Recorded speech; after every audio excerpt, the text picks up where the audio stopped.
அதனால் ஏதாச்சும் நம்ம ஒரு டோர்னமெண்ட் நடத்துகிறோம் அப்படின்னா ஒரு 150 மாணவர்கள் வந்துக்கிட்டு இருந்தாங்க ஒரு 3 இயர்ஸ்க்கு பிஃபோர். இப்போது 360 பேர் வராங்க.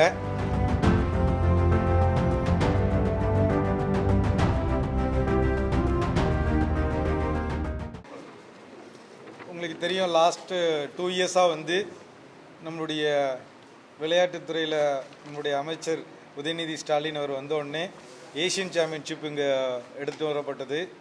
16 வருடங்களுக்கு பிறகு அடுத்தால நேஷ்னல் டோர்னமெண்ட் இங்கே நடத்தினோம். அதில் எல்லா இந்தியன் பிளேயர்ஸும் கலந்துக்கிட்டாங்க. இதோடைய வளர்ச்சியினுடைய இது பார்த்திங்கன்னா, இதுக்கு முன்னால் ஏதாச்சும் நம்ம ஒரு டோர்னமெண்ட் நடத்துகிறோம் அப்படின்னா ஒரு செலெக்ஷன் வச்சோம்னா ஒரு 150 மாணவர்கள் வந்துக்கிட்டு இருந்தாங்க ஒரு 3 இயர்ஸ்க்கு பிஃபோர். இப்போது 360 பேர் வராங்க குறைஞ்சது. ஹாக்கியோடைய இம்பார்ட்டன்ஸ் தெரியுது. இன்றைக்கி ஒலிம்பிக்கில் கேமாக போகக்கூடியது ஹாக்கி, ஒரு டீம் கேமாக போகிறது. இன்றைக்கி வேர்ல்டில் நம்ம ஒரு 4th பிளேஸில் இருக்கிறோம். இந்தியன் டீம் அவ்வளோ ஸ்ட்ராங்காக இருக்குது. ஒலிம்பிக்கில் பார்ட்டிசிபேட் பண்ண போகிறாங்க. இதோடைய தொடர்ச்சியாக இவ்வளோ டெவலப்மெண்ட் இருக்கும்போது நம்ம Charles and Dickson and Clement 2 பேரும் சேர்ந்து ஒரு ப்ராஜெக்ட் எடுத்துகிட்டு வந்தாங்க. ஏன் நம்ம கிராஸ் ரூட் லெவல் ப்ரோக்ராம் நடத்தக்கூடாது, நிறைய ஸ்கூலில் இன்ட்ரெஸ்டாக இருக்கிறாங்க, இதை ஏன் பண்ணக்கூடாதுன்ட்டு வந்தாங்க. இதை எடுத்து ஆரம்பித்தோம். நாங்கள் எதிர்பார்த்தது ஒரு டிஸ்ட்ரிக்ட்டுக்கு குறைந்தது ஒரு 5 ஸ்கூல் 6 ஸ்கூல் வருவாங்கன்னு எதிர்பார்த்தோம். ஆனால் இன்றைக்கி ஒவ்வொரு டிஸ்ட்ரிக்ட்லேயும் குறைஞ்சது 8லேருந்து 10 12 ஸ்கூல் பார்ட்டிசிபேட் பண்ணுறதுக்கு முன் வந்திருக்காங்க. ரிஜிஸ்ட்ரேஷன் நம்ம எதிர்பார்த்ததை விட அதிகமாக 306 ஸ்கூல் இது வரைக்கும் ரிஜிஸ்ட்ரேஷன் பண்ணியிருக்கிறாங்க. இதில் ஒரே ஏஜ் கேட்டகரியில் பிலோ 17 மட்டும் தான் எடுத்திருக்கிறோம். அதில் இவ்வளோ 5508 பேர் ரிஜிஸ்ட்ரேஷன் பண்ணியிருக்கிறாங்க.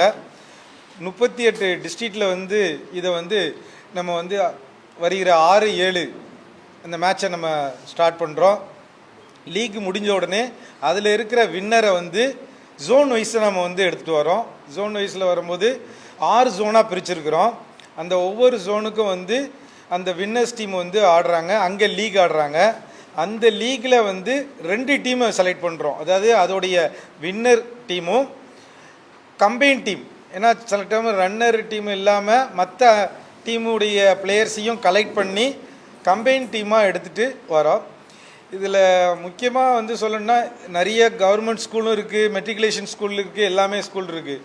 அப்படி வரும்போது அவங்களுக்குள்ள எந்த பாகுபாடும் இருக்கக்கூடாது. அப்படிங்கிறதுனால ஸ்போர்ட்ஸில் எல்லாருமே ஒரு யூனிஃபார்மாக இருக்கணும். அப்படிங்கிறதுனால எல்லா ஸ்கூலுக்கும் 306 ஸ்கூலுக்கும் நாங்களே டிஷர்ட்ஸை கொடுத்துருதோம், அவங்களுக்கு ஜெர்சியை கொடுத்துருதோம்.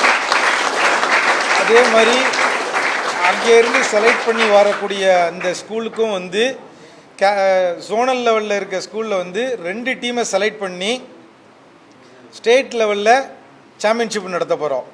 ஒரு வாரம் அவங்களுக்கு வேண்டிய தங்குறதுக்கு இடம், சாப்பாடு, அவங்க பயணப்படி எல்லாத்தையுமே கொடுத்து அவங்கள ஒரு நல்ல ஒரு ஒரு நேஷ்னல் லெவலில் போய் ஆடினா எப்படி இருக்கும் அப்படிங்கிற ஃபீலை கொடுக்கணுங்கிறதுக்காக எல்லாமே நாங்களே அதுக்கு ப்ரொவைட் பண்ணியிருந்தோம்.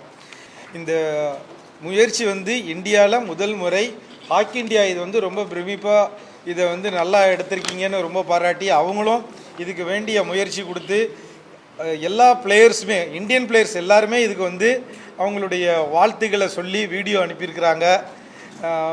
கண்டிப்பாக இது இந்தியா லெவலில் ஒரு பெரிய ஈவெண்ட்டாக இருக்கும். மற்ற ஸ்டேட்டுக்கு இது ஒரு முன்னுதாரணமாக இருக்கும்.